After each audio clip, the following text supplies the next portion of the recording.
서울 강서구의 한 20년 된 아파트 단지. 1204호에 사는 박영숙 씨는 올해 68살의 평범한 독거노인이었다. 남편은 5년 전 세상을 떠났고 자녀들은 모두 해외에서 살고 있었다. 그녀에게 이 아파트는 단순한 주거 공간이 아니라 평생의 추억이 담긴 안식처였다. 매일 아침 6시에 일어나 창문을 열고 햇살이 들어오는 거실에서 따뜻한 차를 마시는 것이 그녀의 하루 시작이었다. 그러나 지난 석 달 전부터 박영숙 씨의 일상에 미세한 균열이 생기기 시작했다. 처음에는 화장실에서 느껴지는 묘한 기운이었다. 샤워를 하다가 문득 뒤에 누군가 있는 것 같은 느낌, 변기에 앉아 있을 때 시선이 닿는 듯한 불쾌한 감각. 고령자들이 흔히 겪는 외로움에서 오는 환각이나 노이로제라고 치부하려 했다. 주변 사람들에게 말하면 괜히 늙어서 이상해졌다는 소리를 들을까봐 입을 다물었다. 하지만 시간이 지날수록 그 느낌은 점점 더 구체화되었다. 밤에 화장실 불을 켰을 때 타일 사이에서 반짝이는 무언가.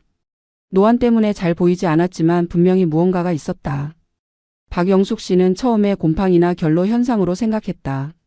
오래된 아파트라 습기 문제가 많았으니까. 하지만 그 반짝임은 물기와는 달랐다. 마치 렌즈처럼 아주 작은 유리구슬처럼 빛을 반사했다. 심리적 압박감은 날로 심해졌다. 화장실에 가는 것이 두려워졌다. 밤에는 아예 화장실 불을 켜지 않고 어둠 속에서 볼일을 보기도 했다. 샤워할 때는 수건으로 몸을 최대한 가리고 옷을 갈아입을 때도 구석을 향해 서 있었다. 스스로도 이상하다는 걸 알았지만 그 느낌을 떨쳐낼 수가 없었다.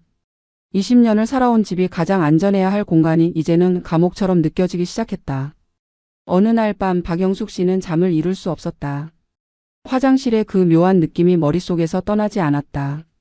새벽 3시 그녀는 결국 침대에서 일어나 화장실로 향했다. 불을 켜지 않고 휴대폰 손전등만 켜서 조심스럽게 타일을 비췄다. 변기 옆 타일 무릎 높이쯤 되는 그곳에 작은 점 하나가 보였다. 처음에는 타일의 무늬인 줄 알았다. 하지만 자세히 보니 그게 아니었다. 완벽하게 둥근 형태의 부자연스러울 정도로 정교한 구멍이었다. 박영숙 씨의 손이 떨렸다. 이건 곰팡이가 아니었다. 결로도 아니었다. 누군가 의도적으로 만든 구멍이었다. 그녀는 휴대폰을 바닥에 떨어뜨릴 뻔했다. 심장이 미친 듯이 뛰었고 숨이 막혀왔다. 20년을 살아온 이 집에서 가장 사적인 공간인 화장실에서 누군가 자신을 지켜보고 있었다는 생각에 온몸이 얼어붙었다. 그날 밤 박영숙 씨는 단 1시간도 잠을 이루지 못했다. 그리고 다음날 아침 떨리는 손으로 관리사무소에 전화를 걸었다. 해가 뜨자마자 박영숙 씨는 관리사무소로 달려갔다. 평소 느긋하게 걷던 그녀가 거의 뛰다시피 했다. 관리사무소 직원인 김철수 대리는 처음에는 대수롭지 않게 생각했다. 고령 세대주들이 종종 사소한 문제로 찾아오곤 했으니까. 배관 소리, 벽 소음, 결로 문제 등등. 하지만 박영숙 씨의 얼굴을 보는 순간 그는 이게 보통 문제가 아니라는 걸 직감했다. 박영숙 씨의 얼굴은 창백했고 눈은 충혈되어 있었다. 밤새 울었는지 눈두덩이 부어 있었고 목소리는 떨리고 있었다. 그녀는 김 대리에게 화장실 타일에 이상한 구멍이 있다고 말했다. 처음에는 곰팡이인 줄 알았는데 자세히 보니 누군가 뚫은 것 같다고 했다. 김 대리는 즉시 시설 담당자인 이정민 반장을 불렀다. 이 반장은 이 아파트 단지에서 15년을 근무한 베테랑이었다. 배관부터 전기까지 모르는 게 없는 사람이었다. 세 사람은 함께 1204호로 올라갔다. 박영숙 씨는 현관문을 열면서도 손이 떨렸다. 자신의 집인데 마치 범죄 현장에 들어가는 것 같은 기분이었다. 화장실로 들어간 이 반장은 박영숙 씨가 가리키는 타일을 자세히 살펴봤다. 변기 옆 바닥에서 약 40cm 높이의 타일. 처음에는 그도 별 문제 없어 보인다고 생각했다. 하지만 휴대폰 플래시를 켜고 각도를 바꿔가며 비추자 그의 표정이 굳어졌다. 타일과 타일 사이 줄눈 부분에 직경 약 2mm 정도의 완벽한 원형 구멍이 있었다. 자연적으로 생긴 것이라면 불규칙한 형태여야 했다. 하지만 이 구멍은 마치 정밀 드릴로 뚫은 것처럼 완벽한 원이었다. 이 반장은 주머니에서 이쑤시개를 꺼냈다. 박영숙 씨가 어젯밤에 했던 것처럼 그는 조심스럽게 이쑤시개를 구멍에 넣어봤다. 이쑤시개는 저항 없이 쑥 들어갔다. 1cm, 2cm, 3cm. 그리고 갑자기 빈 공간을 만났다. 이 반장의 얼굴이 심각해졌다. 타일 뒤에 빈 공간이 있다는 건 누군가 의도적으로 타일 뒤를 파냈거나 배관 공간을 이용했다는 의미였다. 그는 구멍에 휴대폰 카메라를 최대한 가까이 대보았다. 플래시를 켜고 사진을 찍어 확대해봤다. 그리고 그는 숨을 멈췄다. 구멍 안쪽 깊은 곳에서 뭔가 반짝이는 게 보였다. 렌즈처럼 유리 같은 물체가 빛을 반사하고 있었다. 김 대리가 물었다. 저게 뭐냐고. 이 반장은 대답하지 못했다. 확신할 수는 없지만 그의 오랜 경험으로 봤을 때 이건 자연적인 현상이 아니었다. 누군가 이 구멍을 뚫었고 그 안에 무언가를 설치했거나 설치하려고 시도했다. 최악의 경우 카메라일 수도 있었다. 이 반장은 박영숙 씨에게 말했다. 이건 단순한 시설 문제가 아니라고 경찰에 신고해야 한다고. 박영숙 씨는 그 자리에 주저앉을 뻔했다. 자신의 의심이 현실이 되는 순간이었다. 20년을 살아온 집에서 가장 사적인 공간에서 누군가 자신을 훔쳐보려 했다는 사실. 아니 어쩌면 이미 훔쳐봤을 수도 있다는 사실. 그녀의 머릿속에는 지난 몇 달간 화장실에서 있었던 모든 순간들이 스쳐 지나갔다. 샤워하던 모습, 옷을 갈아입던 모습, 가장 무방비한 순간들. 그 모든 것을 누군가 봤을 수도 있다는 생각에 구역질이 났다. 김 대리는 즉시 경찰에 신고했다. 112 번호로 연결된 담당 경찰은 즉시 출동하겠다고 했다. 이 반장은 박영숙 씨에게 일단 화장실을 사용하지 말라고 당부했다. 현장을 보존해야 한다고. 증거가 훼손되면 범인을 잡을 수 없다고. 박영숙 씨는 고개를 끄덕였다. 하지만 그녀의 눈에서는 계속 눈물이 흘러내렸다. 자신이 그토록 사랑했던 집이 이제는 공포의 공간이 되어버렸다. 경찰이 도착하기 전 이정민 반장은 한 가지 더 확인하고 싶은 게 있었다. 그는 박영숙 씨에게 잠시 화장실 불을 꺼도 되겠냐고 물었다. 박영숙 씨는 불안한 표정으로 고개를 끄덕였다. 이 반장은 화장실 불을 끄고 문을 닫았다. 완전한 어둠이 내려앉았다. 그는 휴대폰 손전등을 켜고 그 구멍에 최대한 가까이 가져갔다. 그리고 그는 자신의 눈을 의심했다. 구멍 안쪽에서 아주 희미하게 푸른빛이 반짝이고 있었다. 마치 고양이 눈처럼 어둠 속에서 빛을 반사하는 무언가가 있었다. 이 반장은 즉시 휴대폰으로 그 장면을 동영상으로 촬영했다. 증거로 남겨야 했다. 그는 각도를 바꿔가며 여러 번 촬영했다. 어떤 각도에서는 아무것도 보이지 않았지만 특정 각도에서는 분명히 렌즈 같은 반사광이 포착되었다. 김철수 대리도 함께 확인했다. 그 역시 그 빛을 봤다. 두 사람은 서로를 쳐다봤다. 이건 의심의 여지가 없었다. 누군가 이 타일 뒤에 카메라를 설치했거나 최소한 설치하려고 시도했다. 이 반장은 박영숙 씨에게 말했다. 걱정하지 말라고, 경찰이 오면 정확히 조사할 거라고. 하지만 그의 목소리에도 떨림이 섞여 있었다. 20년 가까이 일을 했지만 이런 경우는 처음이었다. 박영숙 씨는 거실 소파에 앉아 멍하니 벽을 바라봤다. 그녀의 머릿속은 혼란스러웠다. 누가 왜 이런 짓을 했을까? 자신은 평범한 노인일 뿐인데. 돈이 많은 것도 아니고 적이 있는 것도 아닌데. 대체 누가 왜 60대 노인의 화장실을 훔쳐보려 한 걸까? 그녀는 생각할수록 분노가 치밀어 올랐다. 동시에 깊은 수치심이 밀려왔다. 자신의 가장 사적인 모습이 누군가에게 노출되었을 수도 있다는 사실이 견딜 수 없었다. 30분 후 경찰이 도착했다. 강서경찰서 생활안전과 소속의 정민호 경위와 이수진 경사였다. 정 경위는 40대 중반의 베테랑 경찰로 최근 몇 년간 급증하고 있는 불법 촬영 사건을 전담하고 있었다. 이 경사는 30대 초반의 젊은 여성 경찰로 디지털 포렌식을 전공했다. 두 사람은 현장에 도착하자마자 즉시 화장실로 향했다. 정 경위는 이 반장이 촬영한 동영상을 먼저 확인했다. 그의 표정이 굳어졌다. 그는 이 경사에게 영상을 보여주며 뭔가 말했다. 이 경사는 고개를 끄덕이며 가방에서 전문 장비를 꺼냈다. 내시경 카메라였다. 가느다란 케이블 끝에 초소형 카메라가 달려있고 모니터로 내부를 확인할 수 있는 장비였다. 배관이나 벽 내부를 조사할 때 사용하는 도구였다. 이 경사는 조심스럽게 내시경 카메라를 구멍에 집어넣었다. 모니터에는 타일 뒤에 어두운 공간이 나타났다. 카메라가 천천히 들어가면서 배관과 콘크리트 벽이 보였다. 그리고 약 10cm 들어간 지점에서 모니터에 무언가 포착되었다. 작고 검은 플라스틱 조각. 그리고 그 옆에 붙어 있는 투명한 렌즈. 이 경사는 숨을 죽였다. 정경희도 모니터를 뚫어지게 쳐다봤다. 정경희가 말했다. 이건 카메라 렌즈가 맞다고. 초소형 무선 카메라의 렌즈 부분이라고. 완제품인지 부품인지는 더 조사해봐야 하지만 분명히 누군가 이곳에 카메라를 설치하려 했거나 이미 설치했다고. 그는 박영숙 씨를 돌아보며 말했다. 신고 잘하셨다고. 이건 명백한 범죄라고. 지금부터 본격적인 수사를 시작하겠다고. 박영숙 씨는 그제야 울음을 터뜨렸다. 자신의 의심이 맞았다는 안도감과 실제로 범죄가 일어났다는 공포가 동시에 밀려왔다. 정경희는 그녀의 어깨를 가볍게 두드리며 위로했다. 반드시 범인을 찾아내겠다고. 그리고 이런 일이 다시는 일어나지 않도록 조치하겠다고. 하지만 그의 마음속에는 이미 한 가지 의심이 자리 잡고 있었다. 이런 종류의 범죄는 대부분 가까운 곳에서 일어난다. 같은 동 같은 층, 어쩌면 바로 옆집이나 위아래층. 정민호 경위는 즉시 관리사무소로 향했다. 이 사건을 해결하려면 아파트 구조와 배관 라인을 정확히 파악해야 했다. 관리소장인 최재훈 소장은 경찰이 찾아오자 긴장한 표정을 지었다.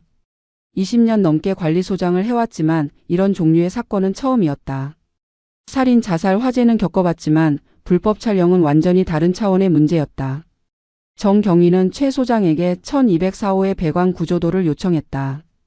특히 위아래 층과의 배관 연결 구조를 정확히 알아야 했다. 최 소장은 즉시 설계 도면을 꺼냈다. 20년 전 준공 당시의 도면이었다. 누렇게 바랜 종이에는 각 세대의 배관 라인이 복잡하게 그려져 있었다. 이정민 반장도 함께 도면을 살펴봤다. 그는 손가락으로 배관 라인을 따라가며 설명했다. 1204호 화장실의 배관은 수직으로 연결되어 있었다. 아래층 1104호, 위층 1304호가 동일한 배관 라인을 공유했다. 특히 화장실 위치가 정확히 일치했다. 1204호 화장실 변기의 바로 위에는 1304호 화장실 변기가 있었다. 배관 공간도 수직으로 연결되어 있었다. 만약 누군가 위층에서 배관 공간을 통해 접근한다면 충분히 아래층 화장실로 구멍을 뚫을 수 있었다. 정경희의 눈빛이 날카로워졌다. 그는 최 소장에게 물었다. 1304호에는 누가 사는가? 최 소장은 컴퓨터로 세대 정보를 확인했다. 1304호의 세대주는 강민수 42살 남성 독신. 입주한 지 3년. 직업은 프리랜서 디자이너로 등록되어 있었다. 관리비는 매달 정확히 납부했고 민원이나 문제를 일으킨 적은 없었다. 겉으로 보기에는 평범한 거주자였다. 하지만 정경희는 오랜 경험으로 알고 있었다. 이런 종류의 범죄자들은 대부분 평범해 보였다. 오히려 너무 조용하고 너무 문제없는 사람들이 더 의심스러웠다. 그는 최 소장에게 강민수에 대한 더 자세한 정보를 요청했다. 최근 몇 달간 관리사무소에 문의한 내역, 시설 수리 요청 이력, CCTV에 포착된 출입 기록 등. 최 소장은 기록을 뒤졌다. 강민수는 석 달 전에 한 번 화장실 배관 소음 관련 문의를 했었다. 물 내려가는 소리가 시끄럽다고. 이 반장이 방문해서 확인했지만 특별한 문제는 없었다고 기록되어 있었다. 하지만 그때 강민수가 화장실 바닥을 유심히 살펴보더라는 메모가 있었다. 당시에는 단순히 배관 상태를 확인하는 거라고 생각했었다. 정경희는 고개를 끄덕였다. 그때부터 계획이 시작된 거였다. 강민수는 배관 소음을 핑계로 관리사무소 직원을 불러 화장실 구조를 파악했다. 아래층 배관 위치를 정확히 확인하고 어디를 뚫어야 아래층 화장실이 보이는지 계산했다. 그리고 관리사무소 직원이 간 후 혼자서 작업을 시작했다. 타일을 조심스럽게 드러내고 배관 공간을 따라 구멍을 뚫고 카메라를 설치했다. 이수진 경사가 물었다. 그럼 지금 당장 1304호를 수색해야 하지 않느냐고. 정경희는 고개를 저었다. 아직 확실한 증거가 없다고. 단순히 위층에 산다는 이유만으로는 영장을 받을 수 없다고. 더 확실한 증거를 찾아야 한다고.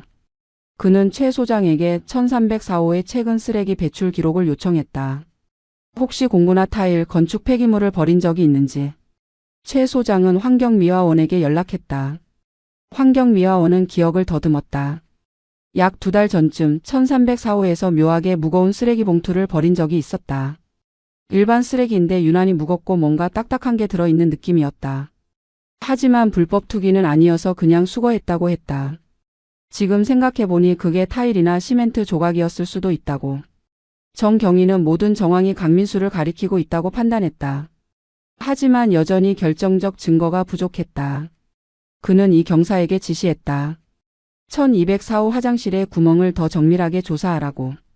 혹시 지문이나 DNA, 미세한 섬유 조각이라도 남아 있을 수 있다고. 그리고 자신은 1304호 세대주의 신원을 더 깊이 파고들겠다고. SNS 온라인 커뮤니티 정과 기록까지. 최 소장은 걱정스러운 표정으로 물었다. 이 사건이 알려지면 아파트 전체가 난리가 날 거라고. 집값도 떨어지고 입주민들이 불안해할 거라고. 정경희는 단호하게 말했다. 그래도 해야 한다고. 이미 한 명의 피해자가 나왔고 어쩌면 다른 피해자도 있을 수 있다고. 진실을 밝혀내는 게 먼저라고. 최 소장은 무거운 한숨을 쉬며 고개를 끄덕였다. 그리고 정경희에게 전폭적으로 협조하겠다고 약속했다. 정민호 경위는 강서경찰서로 돌아와 즉시 과학수사팀의 협조를 요청했다. 다음 날 아침 과학수사팀은 완전 무장하고 1204호에 도착했다. 흰색 방호복을 입은 팀원들은 마치 영화 속 장면처럼 보였다. 박영숙 씨는 자신의 집이 범죄 현장이 되어버린 현실이 여전히 믿기지 않았다. 과학수사팀은 화장실을 완전히 봉쇄하고 체계적인 조사를 시작했다. 첫 번째 단계는 사진 촬영이었다. 모든 각도에서 모든 조명 조건에서 구멍 주변을 촬영했다. 일반 카메라, 현미경 카메라, 자외선 카메라까지 동원했다. 자외선 카메라는 육안으로 보이지 않는 체액이나 지문 흔적을 찾아내는 데 유용했다.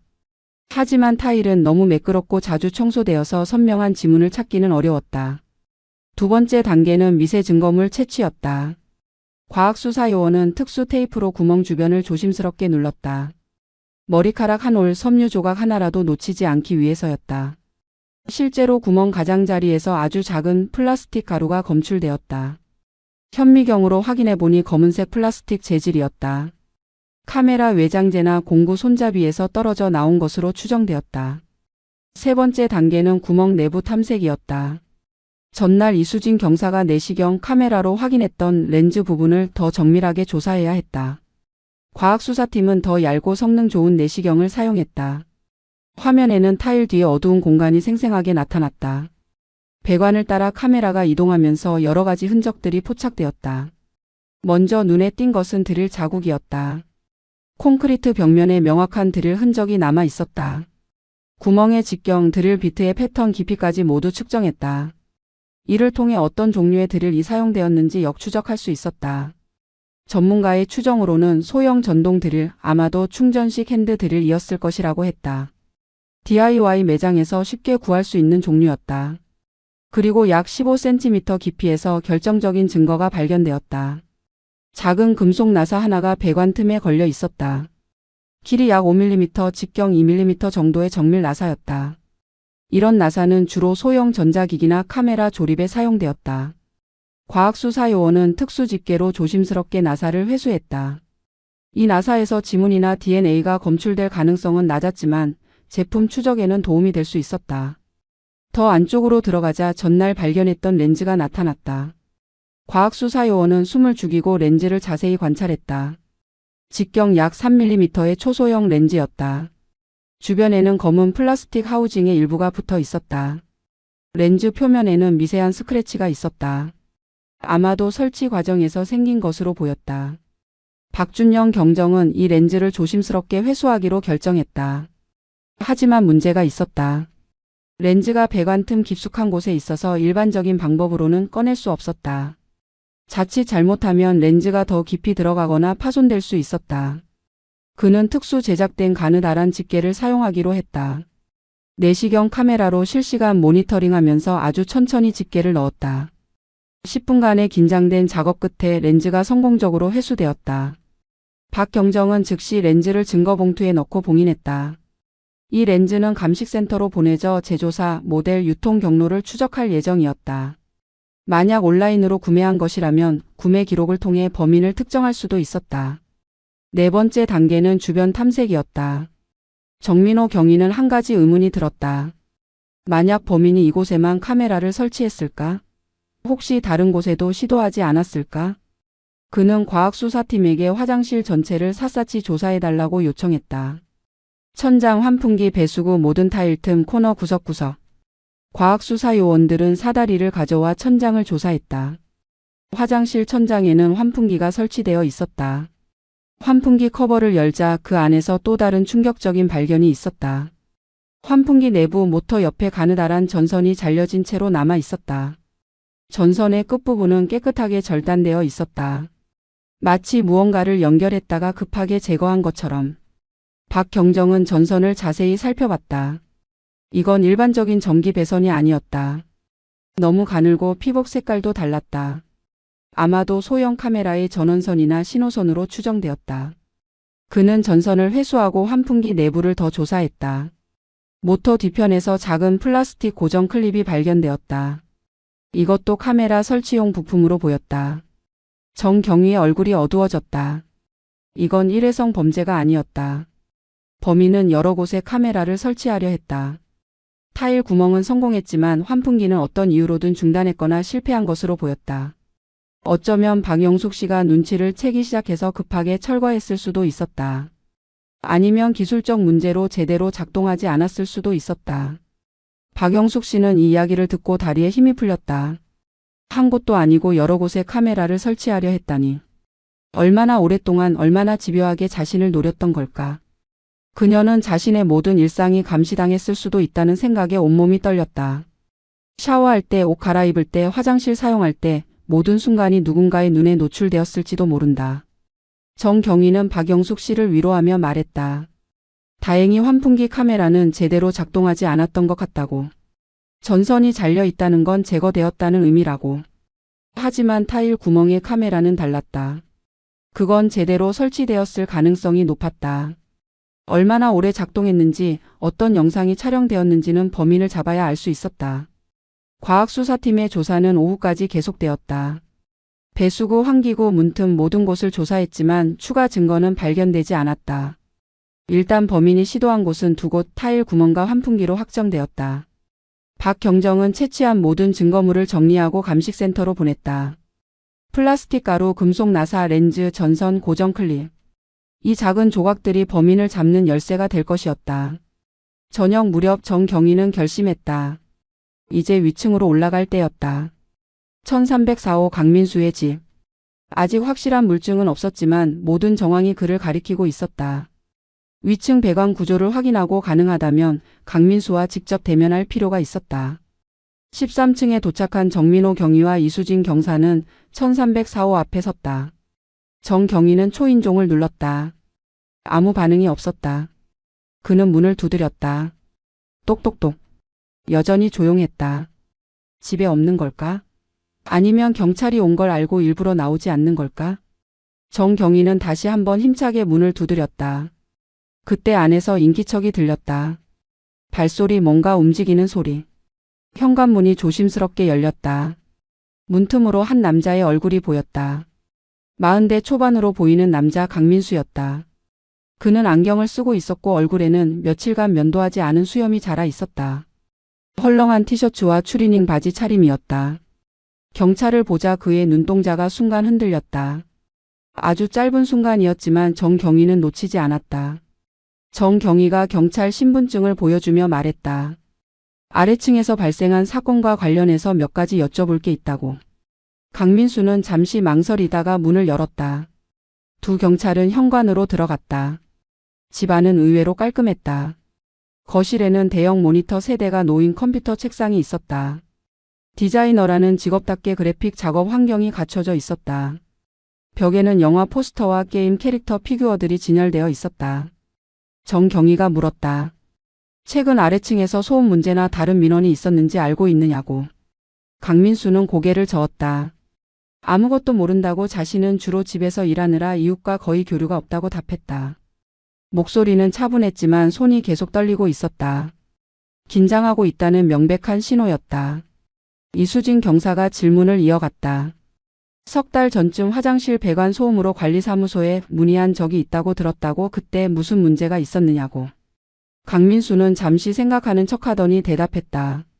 아, 그거. 물 내려가는 소리가 너무 시끄러워서 확인해 달라고 했었다고. 근데 별 문제 없다고 해서 그냥 넘어갔다고. 정경위는 날카롭게 파고들었다. 그때 화장실 바닥을 유심히 살펴봤다고 들었는데 특별한 이유가 있었느냐고. 강민수의 얼굴이 순간 굳었다. 그는 더듬거리며 말했다. 바닥 타일에 금이 간 것 같아서 확인했을 뿐이라고. 다른 이유는 없었다고. 하지만 그의 목소리는 점점 작아지고 있었다. 정경희가 본론으로 들어갔다. 혹시 화장실 보수 공사를 한 적이 있느냐고, 특히 최근 몇 달 사이에. 강민수는 단호하게 부인했다. 일절 없다고. 입주한 이후로 화장실을 건드린 적이 한 번도 없다고. 타일도 안 바꿨고 배관도 안 만졌다고. 그의 부인은 너무 강했다. 오히려 그게 의심스러웠다. 이 경사가 말했다. 그럼 화장실 한번 봐도 되겠느냐고. 배관 상태를 확인하고 싶다고. 강민수는 잠시 망설였다.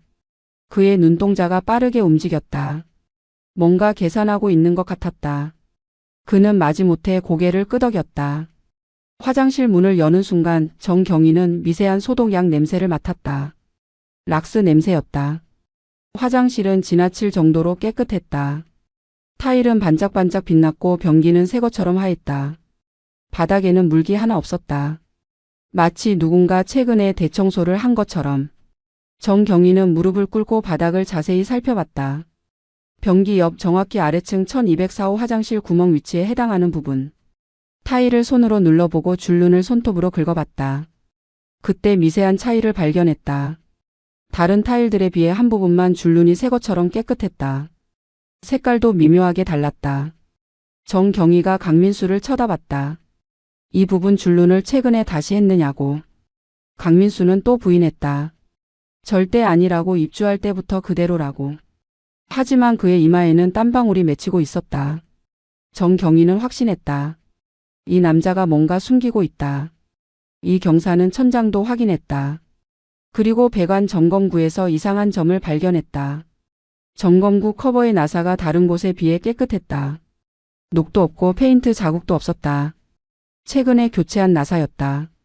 왜 굳이 점검구 나사를 교체했을까? 이 경사가 물었다. 저 점검구를 최근에 열어본 적이 있느냐고. 강민수는 기억이 안 난다고 얼버무렸다. 어쩌면 입주 초기에 한번 열어봤을 수도 있다고. 하지만 확실하지 않다고. 그의 대답은 점점 더 모호해지고 있었다. 정경희는 더 이상 애둘러 갈 필요가 없다고 판단했다. 그는 강민수에게 직접적으로 물었다. 혹시 아래층 1204호에 거주하는 박영숙 씨를 아느냐고. 강민수는 고개를 저었다. 모른다고. 아래층에 누가 사는지 관심 없다고. 하지만 그의 눈은 정경희의 눈을 피하고 있었다. 정경희가 말했다. 1204호 화장실에서 불법 촬영 장치가 발견되었다고. 정확히 이 집 화장실 아래쪽이라고. 그리고 배관을 통해 설치된 것으로 보인다고. 강민수의 얼굴이 하얗게 질렸다. 그는 입술을 떨며 말했다. 자신은 아무것도 모른다고. 절대 그런 짓 안 했다고. 자신을 의심하는 거냐고 역정을 냈다. 하지만 정경희는 냉정하게 말했다. 의심하는 게 아니라 사실을 확인하는 것이라고. 만약 정말 무고하다면 협조해달라고. 화장실 배관 점검구를 열어서 내부를 확인하고 싶다고. 그리고 가능하다면 최근 구매한 공구나 전자제품 목록도 보여달라고. 강민수는 입을 다물었다. 그의 손이 주먹을 쥐었다 폈다를 반복했다. 긴 침묵이 흘렀다. 정경희와 강민수가 서로를 쳐다보고 있었다. 이 경사는 조용히 휴대폰을 꺼내 배관 점검구 사진을 찍었다. 증거 확보를 위해서였다. 플래시가 터지자 강민수가 깜짝 놀라며 소리쳤다. 왜 허락도 없이 사진을 찍느냐고. 정경희는 차분하게 설명했다. 영장 없이는 강제 수색할 수 없지만 육안으로 확인 가능한 부분은 촬영할 수 있다고. 만약 협조가 어렵다면 정식으로 영장을 받아서 오겠다고. 강민수의 얼굴이 점점 더 창백해졌다. 결국 강민수가 한 발 물러섰다. 알았다고. 점검구를 열어보라고. 이 경사는 가방에서 장갑과 드라이버를 꺼냈다. 그리고 조심스럽게 배관 점검구의 나사를 풀기 시작했다. 나사가 하나씩 빠질 때마다 긴장감이 고조되었다. 강민수는 벽에 기대서서 상황을 지켜봤다. 마지막 나사가 빠지고 점검구 커버가 열렸다. 안에서 어두운 배관 공간이 드러났다. 이 경사는 휴대폰 손전등을 켜고 내부를 비췄다. 그리고 그녀는 숨을 멈췄다.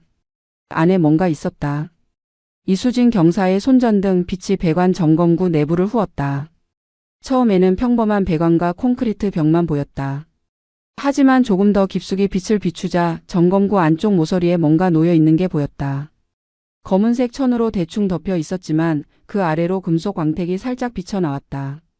이 경사는 장갑을 낀 손을 조심스럽게 점검구 안으로 집어넣었다. 검은 천을 천천히 걷어냈다. 그 아래에는 작은 공구 세트가 숨겨져 있었다. 모두 먼지 하나 없이 깨끗했다. 최근까지 사용한 흔적이 역력했다. 정민호 경위의 눈빛이 번쩍였다. 그는 강민수를 돌아봤다. 강민수의 얼굴은 이미 패배를 인정한 사람의 표정이었다. 창백하고 식은 땀이 흐르고 입술이 바들바들 떨렸다. 정경희가 차갑게 물었다. 이게 뭐냐고, 왜 배관 점검구 안에 공구를 숨겨놨느냐고. 강민수는 대답하지 못했다. 입만 벙긋벙긋할 뿐이었다. 이 경사는 공구들을 하나씩 꺼냈다. 먼저 전동 드릴. 충전식 소형 드릴이었고 브랜드는 국내 유명 회사 제품이었다. 온라인에서 10만 원이면 살 수 있는 흔한 모델이었다. 하지만 드릴 비트가 문제였다. 여러 개의 비트 중에서 유독 하나만 사용 흔적이 뚜렷했다. 직경 약 3mm에 가는 비트.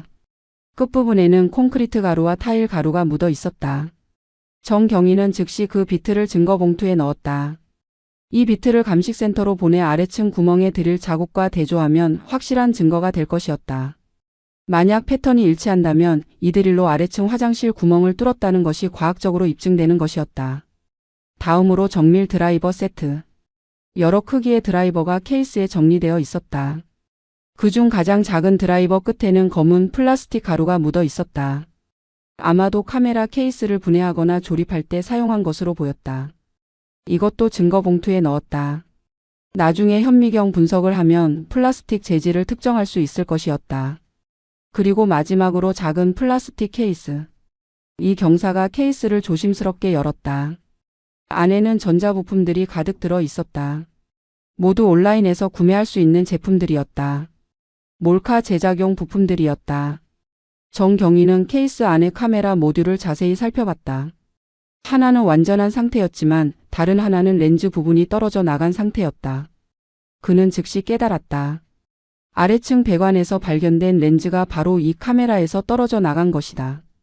크기도 같고 색깔도 같았다. 이건 결정적 증거였다. 강민수는 벽에 등을 기댄 채 무너져 내렸다. 바닥에 주저앉아 머리를 감쌌다. 그의 어깨가 떨렸다. 울고 있는 건지 그냥 떨고 있는 건지 알 수 없었다. 정경희는 그에게 다가가 말했다. 지금 진술을 거부할 권리가 있고 변호사를 선임할 권리가 있다고. 하지만 솔직하게 말하는 게 나을 거라고. 강민수는 고개를 들었다. 그의 눈은 충혈되어 있었고 얼굴은 눈물과 땀으로 범벅이었다. 그는 떨리는 목소리로 말했다. 인정한다고, 자신이 했다고. 아래층 화장실에 구멍을 뚫고 카메라를 설치했다고. 하지만 나쁜 의도는 아니었다고, 그냥 호기심이었다고 변명했다. 호기심? 정경희는 차갑게 웃었다. 독거노인의 화장실을 훔쳐보는 게 호기심이냐고. 타인의 가장 사적인 공간을 침범하는 게 호기심이냐고. 강민수는 대답하지 못했다. 그는 계속 머리를 숙인 채 흐느꼈다. 미안하다고, 정말 미안하다고 반복했다. 이 경사는 강민수에게 물었다. 언제부터 계획했느냐고, 왜 하필 박영숙 씨를 표적으로 삼았느냐고. 강민수는 한참을 망설이다가 입을 열었다. 석 달 전부터라고. 처음에는 정말 배관 소음 때문에 관리사무소를 불렀다고. 그런데 직원이 와서 배관 구조를 설명해 주는 걸 들으면서 문득 이상한 생각이 들었다고. 아래층이 수직으로 연결되어 있다는 걸 알게 되었다고. 화장실 위치도 똑같다는 걸 알았다고. 그리고 아래층에는 혼자 사는 노인이 산다는 것도 알게 되었다고. 그때부터 머릿속에서 생각이 떠나지 않았다고. 할 수 있을 것 같았다고. 들키지 않을 것 같았다고. 강민수는 자신의 말을 하면서도 스스로가 역겨운지 구역질하는 표정을 지었다. 정경희가 물었다. 그래서 어떻게 했느냐고. 강민수는 설명을 이어갔다. 온라인으로 자료를 찾아봤다고. 몰카 설치 방법, 배관을 이용한 침입 기법, 타일 천공 방법. 다크웹까지 뒤졌다고. 그리고 필요한 공구와 부품들을 하나씩 구매했다고. 드릴은 일반 쇼핑몰에서, 카메라 모듈은 해외 직구로, 무선 송신기는 중고거래 사이트에서 샀다고. 준비를 마친 후 한밤중에 작업을 시작했다고. 새벽 2시쯤 아래층에서 아무 소리도 들리지 않을 때 화장실 바닥 타일을 일부 떼어내고 배관 공간으로 드릴을 넣었다고. 소음을 줄이기 위해 수건으로 드릴을 감쌌고 아주 천천히 작업했다고. 1시간 넘게 걸려서 구멍을 뚫었다고. 구멍을 뚫고 나서 카메라를 설치하려고 했다고. 하지만 예상보다 어려웠다고. 배관 공간이 좁고 각도를 맞추기가 힘들었다고. 몇 번 시도하다가 카메라 렌즈가 떨어져 나갔다고. 그래도 일단 카메라를 밀어넣고 무선으로 신호가 오는지 확인했다고. 신호는 미약했지만 잡혔다고. 영상은 흐릿했지만 아래층 화장실이 보였다고. 정경희는 분노를 참으며 물었다. 그래서 얼마나 오래 촬영했느냐고. 강민수는 고개를 저었다. 길지 않았다고. 1달 정도라고. 처음에는 흥분되었지만 시간이 지날수록 죄책감이 들었다고. 특히 박영숙 씨가 화장실에서 불안해하는 모습을 보면서 자신이 무슨 짓을 하고 있는지 깨달았다고. 그래서 1달 전쯤 카메라를 제거하려고 했다고. 하지만 제거하는 것도 쉽지 않았다고. 배관 공간이 좁아서 손이 잘 들어가지 않았다고. 결국 카메라 본체만 빼내고 렌즈는 그대로 남겨뒀다고. 그리고 타일을 다시 붙이고 줄눈을 새로 했다고. 최대한 흔적을 지우려고 화장실을 청소하고 공구들도 점검구에 숨겼다고. 발각되지 않을 거라고 생각했다고. 이 경사가 물었다. 촬영한 영상은 어디 있느냐고. 강민수는 잠시 망설이다가 거실 컴퓨터를 가리켰다. 하드디스크에 저장되어 있다고. 하지만 유포하거나 판매한 적은 없다고 강조했다. 그냥 자신만 봤다고. 정경희는 즉시 이 경사에게 지시했다. 컴퓨터를 압수하라고. 하드디스크뿐만 아니라 모든 저장 장치를 확보하라고. 이 경사는 거실로 가서 컴퓨터의 전원을 껐다. 그리고 본체를 분리해서 증거 봉투에 넣었다. 외장하드, USB 메모리, 심지어 휴대폰까지 모두 압수했다. 디지털 포렌식 팀에서 모든 데이터를 복구하고 분석할 예정이었다. 삭제된 파일도 숨겨진 폴더도 모두 찾아낼 것이었다. 정경희는 강민수에게 마지막으로 물었다. 다른 피해자는 없느냐고. 박영숙 씨 말고 다른 집도 노렸느냐고. 강민수는 단호하게 부인했다. 아니라고. 오직 아래층뿐이라고. 다른 집은 시도도 안 했다고. 정경희는 그의 눈을 뚫어지게 쳐다봤다. 거짓말인지 진실인지 판단하려고. 강민수는 눈을 피하지 않고 정경희를 똑바로 쳐다봤다. 적어도 이 부분만큼은 진실인 것 같았다. 정경희는 이 경사에게 신호를 보냈다. 강민수를 연행하라고. 이 경사는 수갑을 꺼냈다. 강민수는 순순히 손을 내밀었다. 차가운 금속이 그의 손목을 감쌌다. 그는 마지막으로 한마디 했다. 박영숙 씨에게 정말 미안하다고, 용서를 구하고 싶다고. 하지만 정경희는 차갑게 대답했다. 용서는 피해자가 하는 거라고, 당신이 구할 게 아니라고. 강민수는 고개를 떨구고 경찰에게 이끌려 나갔다. 엘리베이터를 기다리는 동안 옆집 문이 살짝 열렸다. 1303호 주민이 무슨 일인지 궁금한 듯 문틈으로 훔쳐봤다. 수갑찬 강민수를 보고 깜짝 놀라 문을 닫았다. 곧 동네에 소문이 퍼질 것이었다. 1304호에서 경찰이 사람을 연행했다고. 엘리베이터가 도착했다. 세 사람은 엘리베이터에 탔다. 거울에 비친 강민수의 모습은 초라했다. 불과 몇 시간 전까지만 해도 평범한 일상을 살던 사람. 이제는 범죄자가 되어 경찰차에 실려갈 처지가 되었다. 엘리베이터가 1층에 도착했다. 문이 열리자 로비에서 사람들이 쳐다봤다. 강민수는 고개를 더 숙였다. 경찰차가 아파트 정문에 대기하고 있었다. 정경희는 강민수를 뒷좌석에 태웠다. 이 경사는 압수한 증거물들을 트렁크에 실었다. 드릴, 카메라, 부품, 컴퓨터, 모든 게 증거였다. 경찰차가 출발했다. 백미러로 보이는 아파트가 점점 멀어졌다. 강민수는 창밖을 멍하니 바라봤다. 자신이 3년간 살았던 집. 이제 다시는 돌아오지 못할지도 모르는 곳. 경찰차가 강서경찰서에 도착했다. 강민수는 조사실로 안내되었다. 회색벽, 낡은 책상, 삐걱거리는 의자. 전형적인 경찰 조사실이었다. 정민호 경위는 강민수 맞은편에 앉았다. 이수진 경사는 노트북을 켜고 조서를 작성할 준비를 했다. 본격적인 조사가 시작되었다. 정 경위는 차근차근 질문했다. 언제 처음 이런 생각을 했는지, 어떻게 실행했는지, 촬영한 영상을 어떻게 보관했는지. 강민수는 모든 걸 솔직하게 털어놓았다. 더 이상 숨길 게 없었다. 증거도 다 나왔고 자백도 했다. 이제는 처벌을 받는 일만 남았다. 조사는 5시간 넘게 이어졌다. 그동안 디지털 포렌식 팀은 강민수의 컴퓨터를 분석하고 있었다. 하드디스크를 복제하고 파일 시스템을 탐색했다. 숨겨진 폴더들이 하나둘씩 발견되었다. 그 안에는 박영숙 씨의 화장실 영상들이 저장되어 있었다. 날짜별로 정리되어 있었고 파일명도 세세하게 붙어 있었다. 포렌식 팀장은 정경위에게 보고했다. 총 30여 개의 영상 파일이 발견되었다고. 대부분 10분에서 30분 길이였다고. 시간대는 주로 아침과 저녁 박영숙 씨가 화장실을 사용하는 시간대였다고. 다행히 영상이 외부로 유출되거나 판매된 흔적은 없었다고. 오직 강민수의 컴퓨터에만 저장되어 있었다고. 정경위는 안도의 한숨을 쉬었다. 최악의 상황은 아니었다. 영상이 온라인에 퍼졌다면 수습이 불가능했을 것이다. 하지만 그렇다고 해서 죄가 가벼워지는 건 아니었다. 촬영 자체가 이미 심각한 범죄였다.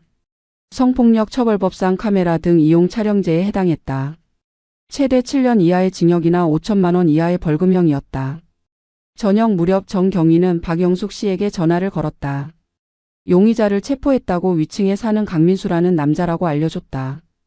박영숙 씨는 전화기 너머로 흐느꼈다.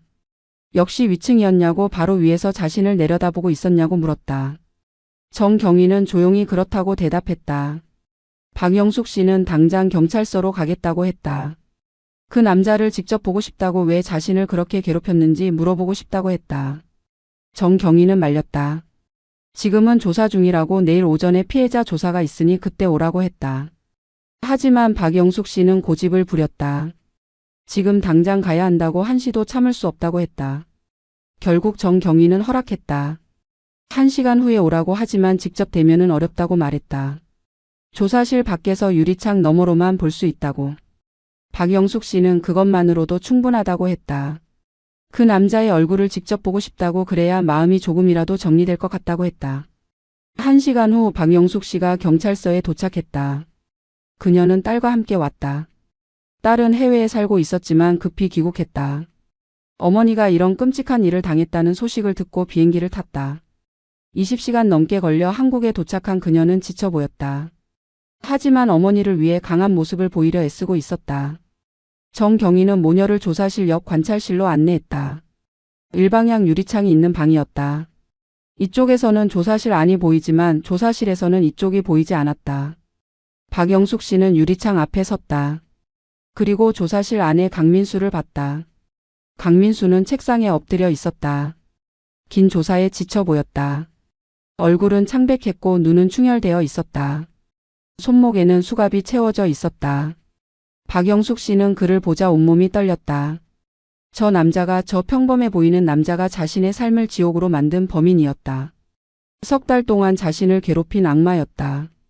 박영숙 씨의 딸이 어머니를 부축했다. 어머니의 어깨가 격하게 떨리고 있었다. 분노인지 슬픔인지 두려움인지 알 수 없는 감정들이 뒤섞여 있었다. 박영숙 씨는 유리창을 주먹으로 쳤다. 1번, 2번, 3번. 왜냐고, 왜 자신을 괴롭혔냐고 소리쳤다. 하지만 방음이 되어 있어서 강민수는 듣지 못했다. 정경위는 박영숙 씨를 진정시켰다. 내일 정식으로 피해자 진술을 받을 때 하고 싶은 말을 다 하라고 법정에서도 기회가 있을 거라고 했다. 박영숙 씨는 고개를 끄덕였지만 눈물을 멈출 수 없었다. 그녀는 몇 분 동안 강민수를 쳐다봤다. 그의 얼굴을 눈에 새기듯이. 그리고 박영숙 씨는 말했다. 용서할 수 없다고, 절대 용서하지 않을 거라고. 저 남자가 자신에게 준 고통을, 불안을, 수치심을, 그 모든 것을 평생 잊지 못할 거라고. 법이 최대한 엄하게 처벌해 주길 바란다고. 정경위는 약속했다. 최선을 다해 수사하겠다고, 검찰에 구속 기소를 요청하겠다고. 박영숙 씨의 딸도 분노에 떨었다. 어떻게 노인을 상대로 이런 짓을 할 수 있느냐고, 인간이 아니라고 소리쳤다. 그녀는 강민수를 향해 손가락질했다. 유리창 너머의 강민수는 여전히 책상에 엎드려 있었다. 자신이 지금 관찰당하고 있다는 걸 모르는 채. 정경위는 모녀에게 말했다. 이제 돌아가서 쉬라고 내일 오전 10시에 다시 오면 정식으로 진술을 받겠다고. 그리고 피해자 지원센터를 안내하겠다고 심리 상담과 법률 지원을 받을 수 있다고. 박영숙 씨는 고개를 끄덕였다. 하지만 그녀의 눈에는 여전히 공포가 남아 있었다. 두 사람은 경찰서를 나섰다. 밖은 이미 어두웠다. 차가운 겨울바람이 불었다. 박영숙 씨는 하늘을 올려다봤다. 별이 하나도 보이지 않았다. 서울의 밤하늘은 언제나 그랬다. 그녀는 딸의 손을 꽉 잡았다. 이제 어떻게 살아야 할지 막막했다. 집으로 돌아가는 게 두려웠다. 그 화장실을 다시 사용해야 한다는 게 끔찍했다. 딸이 말했다. 당분간 자기 집에서 지내자고 한국에 한두 달 있을 거라고. 어머니를 혼자 두고 갈 수 없다고. 박영숙 씨는 고개를 저었다. 괜찮다고 자기 집에서 살 거라고. 도망치고 싶지 않다고. 저 남자 때문에 자기 집을 떠날 수는 없다고. 딸은 어머니의 고집을 알기에 더 이상 말리지 않았다. 두 사람은 택시를 탔다. 아파트로 향하는 길. 박영숙 씨는 창밖을 멍하니 바라봤다. 익숙한 거리들이 지나갔다. 20년을 살아온 동네. 하지만 이제는 모든 게 낯설게 느껴졌다. 마치 다른 세상에 온 것 같았다. 안전하다고 믿었던 일상이 산산조각 났다. 그리고 그 조각들을 다시 맞추는 데는 오랜 시간이 걸릴 것 같았다. 다음 날 아침 디지털 포렌식 팀의 추가 분석 결과가 나왔다. 강민수의 컴퓨터에서 더 많은 증거들이 발견되었다. 먼저 그의 인터넷 검색 기록. 석 달 전부터 몰카 제작, 배관 구조, 타일, 천공 방법 등을 집중적으로 검색했다. 다크웹 접속 기록도 있었다. 불법 촬영 기기 판매 사이트, 몰카 제작 커뮤니티 등을 방문했다. 더 충격적인 건 그가 가입한 온라인 커뮤니티였다. 불법 촬영물을 공유하는 비밀 채팅방이었다. 회원 수는 3,000명이 넘었다. 그곳에서 강민수는 자신의 계획을 자랑했다. 위층에 사는 이점을 이용해 아래층을 촬영하겠다고. 다른 회원들은 그를 격려했다. 성공하면 영상을 공유하라고 요구했다. 정민호 경위는 이 커뮤니티 정보를 사이버 범죄 수사대에 넘겼다. 3,000명의 회원 모두 잠재적 범죄자였다. 포렌식 팀은 강민수의 휴대폰도 분석했다. 메신저 대화 기록에서 또 다른 충격적인 내용이 발견되었다. 그는 익명의 누군가와 대화를 나눴다. 상대방은 강민수에게 촬영 기술을 가르쳐줬다. 어떤 각도로 구멍을 뚫어야 하는지, 카메라를 어떻게 고정해야 하는지, 무선 신호를 어떻게 안정화시키는지. 마치 전문가처럼 상세한 조언을 해줬다. 정경위는 즉시 이 익명의 상대방을 추적했다. 메신저 계정은 가짜 이름으로 등록되어 있었지만 접속 IP를 추적할 수 있었다. 놀랍게도 그 IP는 같은 구안의 다른 아파트에서 나왔다. 불과 3km 떨어진 곳. 이건 단순한 우연이 아니었다. 같은 지역에서 활동하는 범죄 조직의 가능성이 높았다. 사이버 범죄 수사대가 그 IP 주소의 집주인을 파악했다. 38살 남성, 이름은 최동우. 그도 독신으로 혼자 살고 있었다.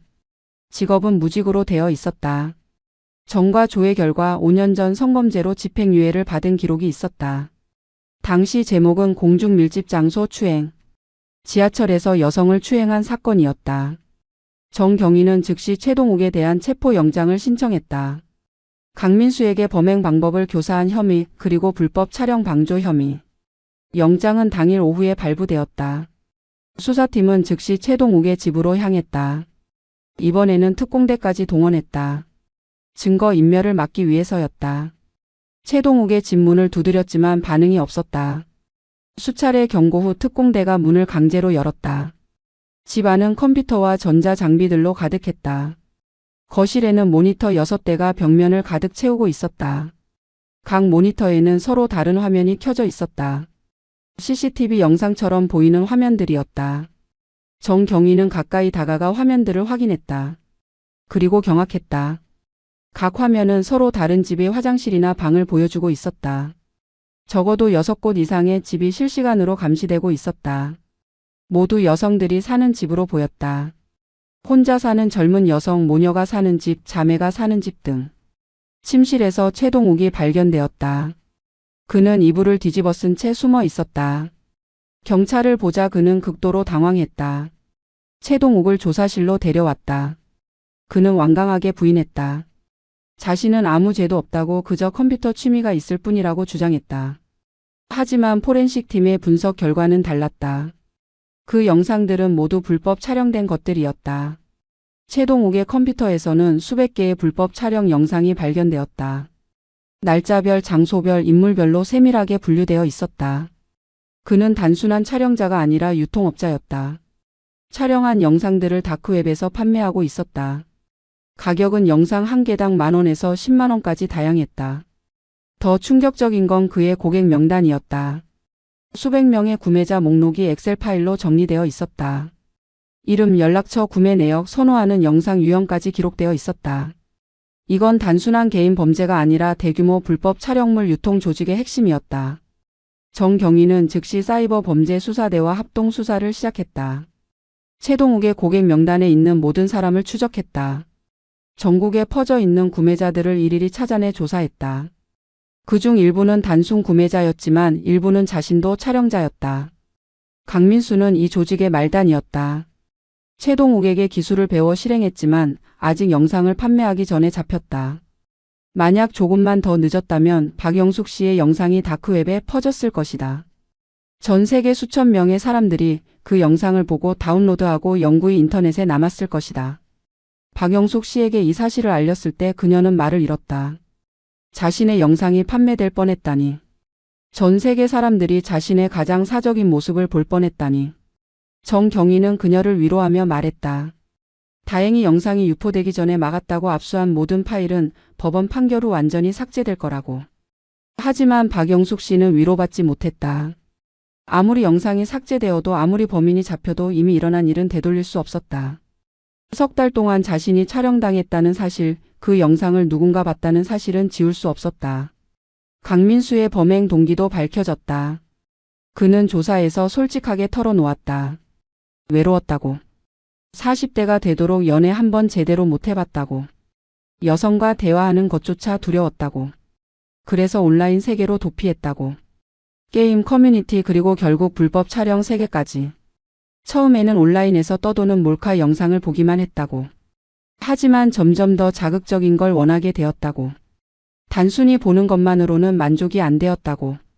왜 하필 박영숙 씨를 표적으로 삼았냐는 질문에 강민수는 차갑게 대답했다. 쉬워 보였다고. 혼자 사는 노인이라 눈치채지 못할 거라고 생각했다고. 젊은 여성들은 경계가 심하지만 고령자는 둔감할 거라고 판단했다고. 그의 말에는 피해자에 대한 어떠한 공감도 죄책감도 없었다. 그저 쉬운 표적을 골랐을 뿐이었다. 정경위는 분노를 삼키며 조서를 작성했다. 강민수는 전형적인 사이코패스의 특징을 보였다. 석 달 후 드디어 재판이 시작되었다. 서울 서부지방법원 형사 2부. 방청석에는 박영숙 씨와 그녀의 딸 그리고 수십 명의 방청객이 앉아 있었다. 언론 취재진도 대거 몰려왔다. 이 사건은 사회적으로 큰 이슈가 되었기 때문이었다. 강민수가 법정에 입장했다. 수갑과 포승줄에 묶인 채였다. 구치소에서 석 달을 보낸 그는 많이 수척해져 있었다. 얼굴은 창백했고 눈에는 생기가 없었다. 박영숙 씨는 강민수를 똑바로 쳐다봤다. 석 달 전 경찰서 유리창 너머로 봤을 때와는 다른 감정이었다. 그때는 분노와 두려움이었다면 지금은 차갑고 단호한 응시였다. 그녀는 더 이상 피해자로만 있고 싶지 않았다. 법정에서 당당하게 자신의 목소리를 내고 싶었다. 재판장이 입장했다. 50대 후반의 여성 판사였다. 그녀는 엄격한 표정으로 법정을 둘러봤다. 검사가 일어나 공소 사실을 낭독했다. 강민수의 범죄 내용이 하나하나 읽혀졌다. 주거침입, 성폭력처벌법 위반, 정보통신망법 위반, 재물손괴. 강민수의 변호사가 일어나 의견을 진술했다. 강민수가 깊이 반성하고 있다고 피해자에게 진심으로 사죄한다고 말했다. 그리고 초범이며 영상을 유포하지 않았다는 점을 참작해달라고 요청했다. 검사는 즉시 반박했다. 영상을 유포하지 않은 건 경찰에 잡혔기 때문이지 자발적 선택이 아니라고 주장했다. 증인 신문이 시작되었다. 정민호 경위가 증인석에 섰다. 그는 수사 과정을 상세히 설명했다.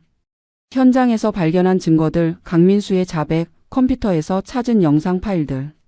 모든 증거가 강민수의 유죄를 가리키고 있었다. 다음으로 과학수사팀의 감정 결과가 제출되었다. 드릴 비트와 구멍의 패턴이 완벽하게 일치한다는 감정서, 렌즈가 강민수의 카메라 모듈에서 떨어져 나온 것이 확실하다는 분석 결과. 모든 과학적 증거가 강민수의 범행을 뒷받침했다. 이어서 피해자 진술이 있었다. 박영숙 씨가 증인석에 섰다. 그녀는 떨리는 목소리로 진술을 시작했다. 석 달 동안 느꼈던 불안감, 화장실에서 느낀 시선, 발견한 구멍, 그 이후의 고통. 그녀의 목소리는 점점 커졌다. 자신이 얼마나 큰 정신적 피해를 입었는지, 지금도 매일 악몽에 시달리는지 호소했다. 박영숙 씨는 강민수를 똑바로 쳐다보며 말했다. 당신이 한 짓은 절대 용서받을 수 없다고, 노인이라고 해서 함부로 대해도 되는 게 아니라고. 재판장이 강민수에게 최후 진술 기회를 주었다. 강민수는 떨리는 목소리로 일어섰다. 그는 박영숙 씨를 향해 고개를 숙였다. 정말 죄송하다고, 변명의 여지가 없다고 말했다. 자신이 한 짓이 얼마나 끔찍한지 이제야 깨달았다고, 평생 속죄하며 살겠다고 했다. 하지만 검사는 차갑게 반박했다. 피고인은 범행 당시 전혀 반성하지 않았다고, 오히려 온라인 커뮤니티에서 자랑했다고 지적했다. 재판은 오전 내내 계속되었다. 오후에는 양형에 대한 논의가 이어졌다. 검사는 징역 7년을 구형했다. 성폭력처벌법상 최고형에 가까운 수치였다. 그리고 출소 후 10년간 전자발찌 착용, 신상정보 공개, 아동청소년 관련 기관 취업 제한을 요구했다. 변호사는 징역 3년의 집행유예를 요청했다. 강민수가 초범이고 피해자에게 합의금을 지급할 의사가 있으며 깊이 반성하고 있다는 점을 강조했다. 일주일 후 선고 공판이 열렸다. 법정은 지난번보다 더 많은 사람들로 가득 찼다. 박영숙 씨와 그녀의 가족들, 언론 취재진, 여성 인권단체 관계자들, 그리고 일반 시민들. 모두 어떤 판결이 나올지 숨죽이며 기다렸다. 재판장이 판결문을 낭독하기 시작했다. 피고인 강민수의 범행은 계획적이고 악의적이라고, 피해자에게 씻을 수 없는 정신적 고통을 주었다고, 특히 고령의 독거노인을 표적으로 삼은 점은 매우 비열하다고 질타했다. 재판장은 계속해서 읽었다. 피고인이 초범이고 자백한 점은 인정하지만 범행의 죄질이 너무 무겁다고, 엄벌이 필요하다고 판단했다고. 그리고 최종 선고를 내렸다. 징역 6년, 출소 후 10년간 전자발찌 착용, 신상정보 공개 10년, 아동청소년 장애인 관련 기관 취업 제한 10년. 강민수는 그 자리에서 무너졌다. 6년. 40대 중반의 그가 52되어서야 출소하게 되는 것이었다. 박영숙 씨는 안도의 한숨을 쉬었다. 만족스러운 판결이었다. 6년이면 충분히 긴 시간이었다. 그동안 강민수는 자신이 한 짓을 뼈저리게 후회할 것이었다. 법정을 나서는 박영숙 씨에게 기자들이 몰려들었다. 소감이 어떠냐고, 판결에 만족하냐고 질문이 쏟아졌다. 박영숙 씨는 잠시 망설이다가 입을 열었다. 정의가 실현되어 다행이라고 하지만 자신이 입은 상처는 평생 남을 거라고 말했다. 최동욱의 재판은 별도로 진행되었다. 그의 제목은 강민수보다 훨씬 무거웠다. 수백 건의 불법 촬영, 교사, 영상 유통, 조직적 범죄 등. 검사는 징역 15년을 구형했다. 그리고 실제 선고는 징역 12년이었다. 출소 후에는 20년간 전자발찌를 착용해야 했고, 신상정보도 20년간 공개되었다. 사실상 인생이 끝난 것이나 다름없었다. 최동욱의 고객 명단에 있던 사람들도 하나둘씩 처벌받았다. 총 80여 명이 처벌받았고 그중 20여 명이 실형을 받아 교도소로 갔다. 2년이 흘렀다. 강민수는 교도소에서 형기의 3분의 1을 채웠다. 모범수로 지내며 가석방 심사를 신청했지만 기각되었다. 피해자가 반대했기 때문이었다. 박영숙 씨는 검찰에 의견서를 제출했다. 강민수가 형기를 모두 채우고 출소하길 바란다고, 조기 석방을 원하지 않는다고 명확히 밝혔다. 최동욱은 항소와 상고를 모두 거쳤지만 형량은 그대로였다. 징역 12년. 그는 출소할 때 60이 될 예정이었다. 이 사건 이후 불법 촬영 범죄에 대한 사회적 인식이 크게 바뀌었다. 예전에는 단순한 성범죄로 치부되었지만 이제는 인권 침해이자 심각한 사회 문제로 인식되었다. 특히 고령자나 장애인 등 취약계층을 대상으로 한 범죄는 더욱 엄중하게 다뤄졌다. 경찰도 수사 방식을 바꿨다. 불법 촬영 신고가 들어오면 즉시 전담팀이 출동했다.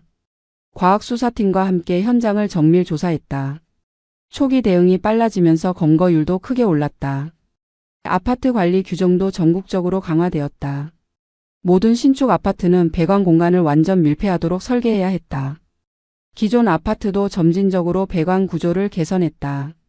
정부는 배관 개선 공사에 보조금을 지급했다. 독거노인 지원 정책도 확대되었다. 무료 안전 점검 서비스는 정례화되었다. 1년에 2번씩 전문 업체가 방문해서 집 안을 점검했다. 많은 노인들이 이 서비스에 만족했다. 기술도 발전했다. AI를 이용한 불법 촬영 장치 탐지기가 개발되었다. 작은 기계를 집 안 곳곳에 대고 스캔하면 숨겨진 카메라나 도청기를 찾아낼 수 있었다. 가격도 저렴해서 일반 가정에서도 쉽게 구매할 수 있었다. 박영숙 씨의 집에도 이 탐지기가 있었다. 그녀는 한 달에 한 번씩 집 안을 점검했다. 박영숙 씨는 이제 피해자 지원 단체에서 중요한 역할을 하고 있었다. 상담 자원봉사를 넘어서 강연과 캠페인에도 적극적으로 참여했다. 전국 각지를 다니며 자신의 경험을 나누고 다른 피해자들에게 용기를 주었다. 그녀의 이야기는 많은 사람들에게 감동을 주었다.